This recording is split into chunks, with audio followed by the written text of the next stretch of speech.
E aí, quem vai estar no domingo à noite jogando nesse maravilhoso estádio Soccer City? Não tô lá, tô aqui pertinho, aqui no centro de imprensa em Joanesburgo. Isso aqui é a imagem que a gente tem no sinal que fica 24 horas ligado. Eu tô aqui no estúdio de transmissão da Band, onde normalmente são feitas as transmissões quando a gente não tá no estádio. Olha o Ulisses Costa ali. A gente fica aqui fazendo. Eu já mostrei para vocês os estúdios do Band Esportes. Eu acho que já mostrei também da Rádio Bandeirantes, onde eu fico praticamente o dia todo. Mas aqui, na verdade, é para falar da primeira grande partida de semifinal desta Copa de 2010, um jogo que pode salvar essa Copa, que já está um pouquinho melhor que a Copa de 90, o que, repito, necessariamente não é elogio. Mas esse aqui é o provável panorama tático de um grande jogo, um pouquinho mais para a Holanda do que para o Uruguai. Claro que errei quase todos os palpites das quartas de final.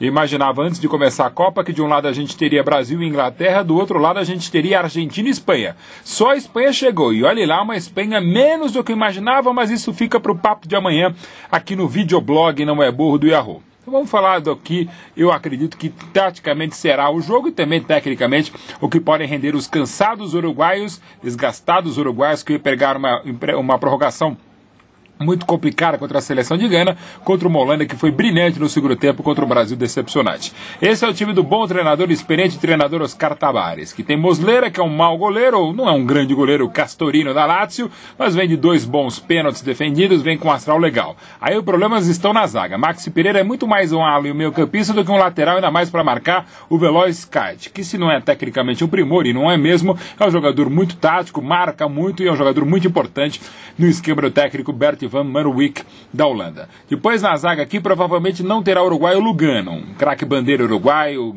ídolo da torcida São Paulina, que está machucado, um entorse no joelho, dificilmente vai para o jogo, até pelo caráter do Lugano. Se é um jogador de raça que jogaria até sem a cabeça, ele tem cabeça e mentalidade suficiente para entender que no caso, se ele vir machucado, é pior para o Uruguai. Então deve voltar o Godin, que é bom zagueiro. Possivelmente, em vez de jogar à esquerda, vai jogar pela direita. E na esquerda continua o zagueiro da Universidade de Chile, o Vitorino, que não é grande coisa. E não há grande entrosamento entre os dois. Problemas para a seleção do Uruguai. Na lateral esquerda tem Cáceres, bom volante, bom zagueiro, bom lateral, tanto direito quanto esquerdo. Da Juventus italiana, o Cáceres deve quebrar o galho aqui para tentar marcar justamente o craque da Holanda. Ainda não nessa Copa, mas o jogador mais desequilibrante, apesar do momento excelente do Sneijder, que é o Robben.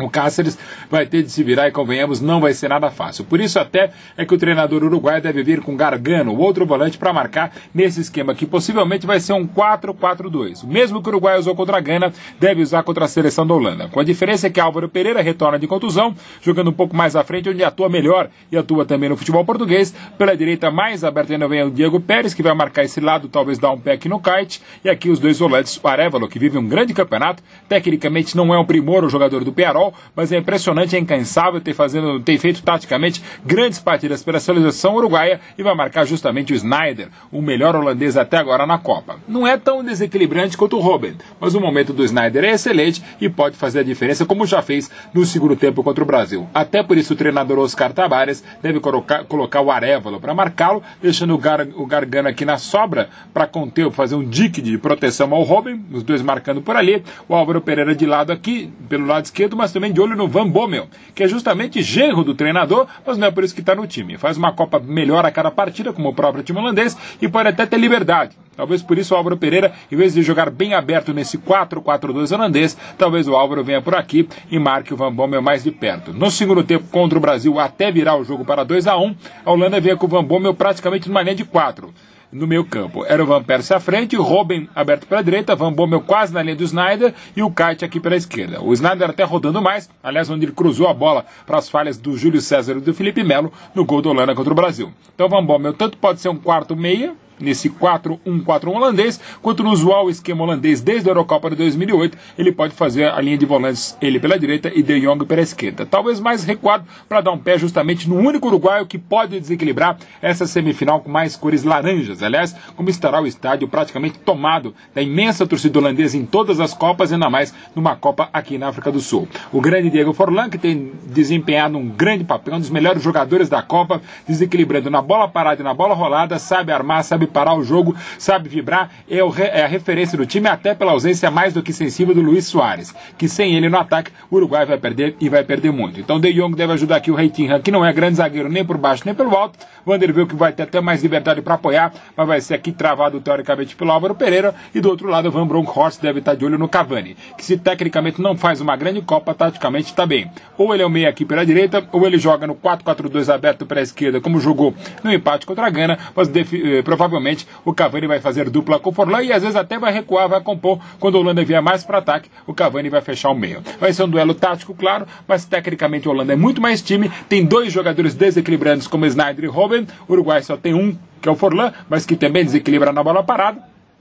E tem o Uruguai muito mais cansaço do que a Holanda. Claro que tem uma história de vibração, é um bicampeão olímpico, é um bicampeão mundial, mas a Holanda nos últimos tempos, de 74 para cá, tem muito mais futebol, muito mais história que a própria seleção uruguaia. E é só relembrar exatamente da gênese do carrossel holandês, da laranja mecânica, foi justamente na estreia da Copa de 74, quando a Holanda venceu o Uruguai por 2-0, dos maiores shows de bola que eu já vi. Um jogo que era para ser no mínimo 17-1, mínimo não.